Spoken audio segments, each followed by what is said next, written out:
um palhaço que vive nos esgotos, um hotel isolado na neve que enlouquece quem mora nele, um cemitério que traz os mortos de volta. Errado. Se você já teve pesadelo com alguma dessas imagens, pode agradecer a um único homem, Stephen King. Ele já vendeu mais de 350 milhões de livros, tem mais de 60 romances publicados e é, sem exagero, o escritor mais adaptado para o cinema e a TV da história. Mas antes de virar sinônimo de terror, King foi um garoto pobre do interior do Maine que quase desistiu de escrever. Neste vídeo, você vai conhecer a vida de Stephen King, o método de escrita que ele usa até hoje e algumas curiosidades que poucos fãs conhecem. Fica até o final, porque tem uma história sobre um acidente de carro que quase tirou o King do terror de circulação, literalmente. Stephen Edwin King nasceu em 21 de setembro de 1947 em Portland, no estado do Maine, nos Estados Unidos. Maine, aliás, vai virar cenário de boa parte da obra dele. Não à toa. Muita gente brinca que ele inventou uma versão sombria do estado. A infância de King não foi fácil. O pai, Donald, saiu de casa para comprar cigarros quando Stephen tinha só 2 anos e nunca mais voltou. Quem criou ele e o irmão mais velho, David, foi a mãe, Nellie Ruth, sozinha, trabalhando em empregos informais e mudando de cidade várias vezes. Foi nessa infância instável que nasceu o gosto de King por histórias assustadoras.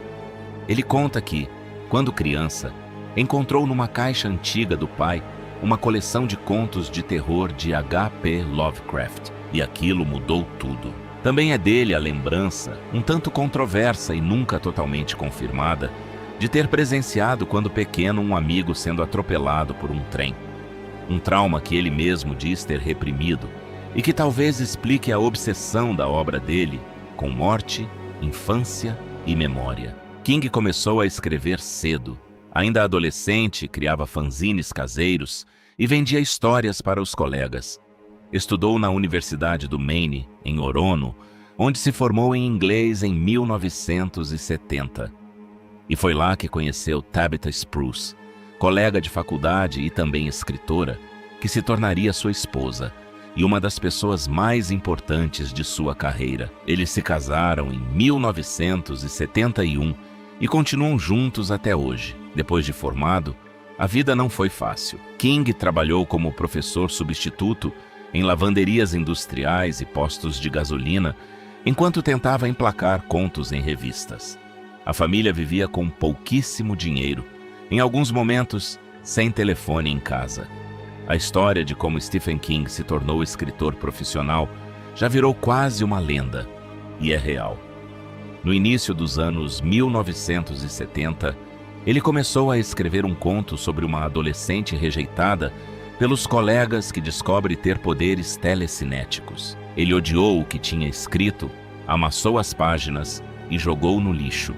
Foi Tabitha, sua esposa, quem resgatou as páginas do lixo, leu e disse que a história tinha potencial e que ele devia terminar. King seguiu o conselho. O resultado foi Carrie, a Estranha. Em 1973, a editora Doubleday comprou os direitos do livro por $2.500, um dinheiro que já ajudou bastante a família. Mas o verdadeiro divisor de águas veio 1 ano depois. Os direitos para a edição em brochura foram vendidos por $400 mil, dos quais metade foi para King. Da noite para o dia, o professor que mal tinha telefone em casa virou um escritor rico. Carrie foi publicado em 1974 e 2 anos depois virou filme dirigido por Brian De Palma, o primeiro de dezenas de adaptações que viriam a seguir. Depois de Carrie, King entrou numa fase de produtividade impressionante.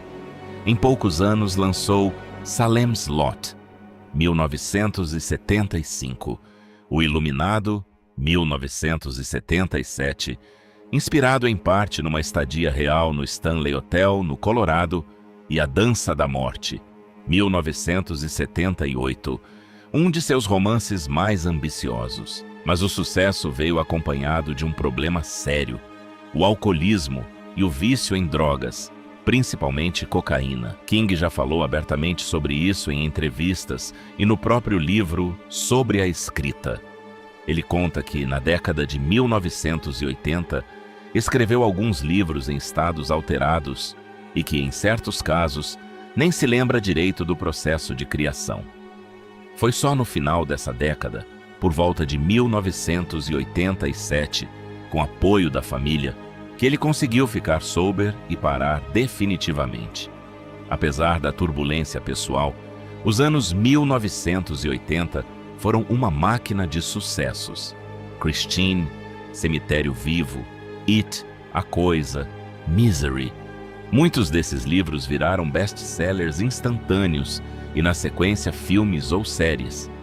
Em 19 de junho de 1999, Stephen King caminhava perto de sua casa de veraneio em Lovell, no Maine, quando foi atropelado por uma van dirigida por Brian Smith. O impacto foi tão grave que King teve fratura múltipla na perna, no quadril e na coluna. Os médicos consideraram amputar a perna.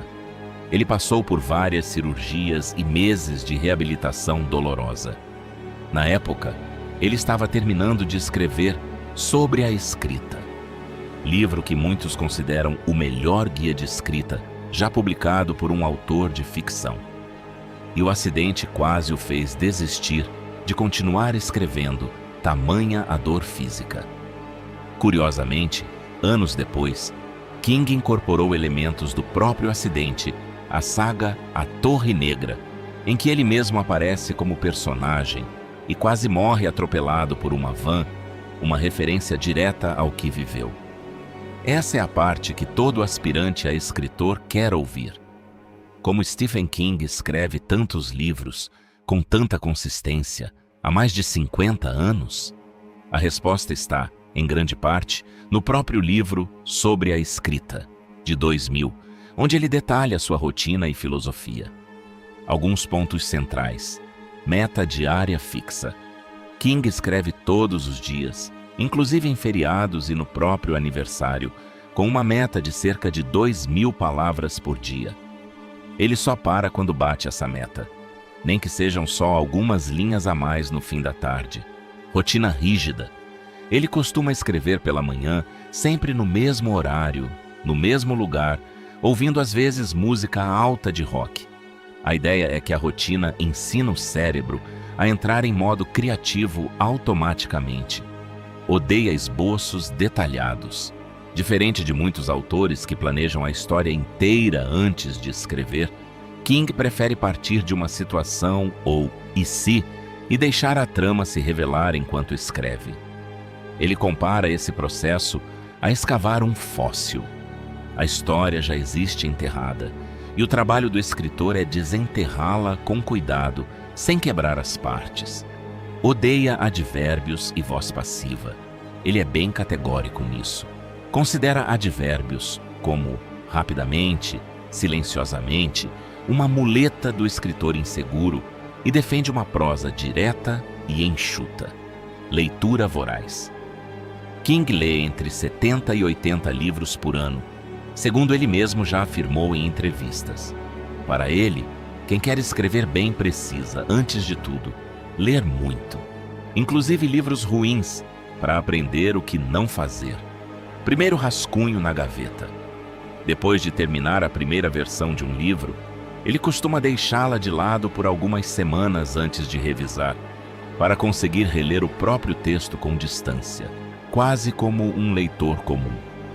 Esse método disciplinado é uma das razões pelas quais ele conseguiu manter um ritmo de publicação absurdo por décadas, mesmo enfrentando o vício, um acidente quase fatal e a pressão de ser um dos autores mais lidos do mundo. Agora, algumas curiosidades que talvez você não conheça. 1.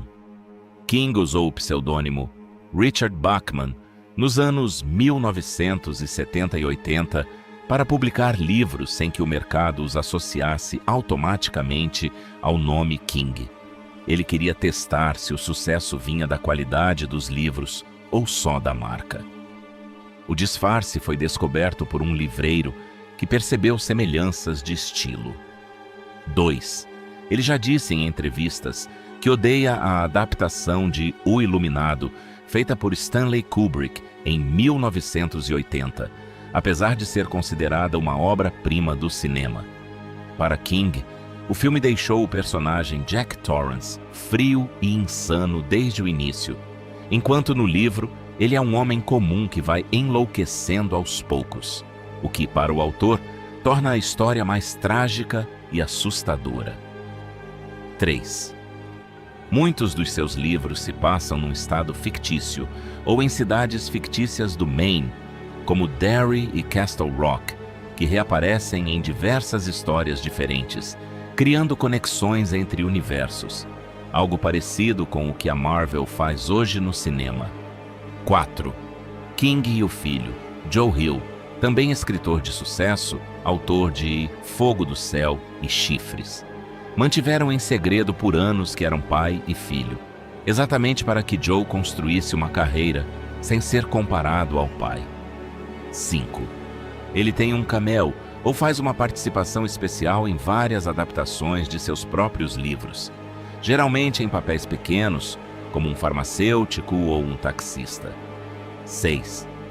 Apesar de ser conhecido como o Rei do Terror, King também escreveu livros fora do gênero, como Um Sonho de Liberdade, que virou o filme Um Sonho de Liberdade / The Shawshank Redemption, mesmo sem ter um elemento sobrenatural central. Mesmo depois de mais de 50 anos de carreira, Stephen King continua escrevendo e continua publicando praticamente um livro novo por ano. A trajetória dele mostra que talento sozinho não é suficiente. É preciso disciplina, rotina e a capacidade de continuar escrevendo mesmo nos momentos mais difíceis, como o vício ou um acidente que quase custou a vida dele. E você, já leu algum livro do Stephen King? Comenta aqui embaixo qual foi sua primeira leitura dele. E se curtiu o vídeo, deixa o like e se inscreve no canal para mais conteúdo sobre grandes escritores.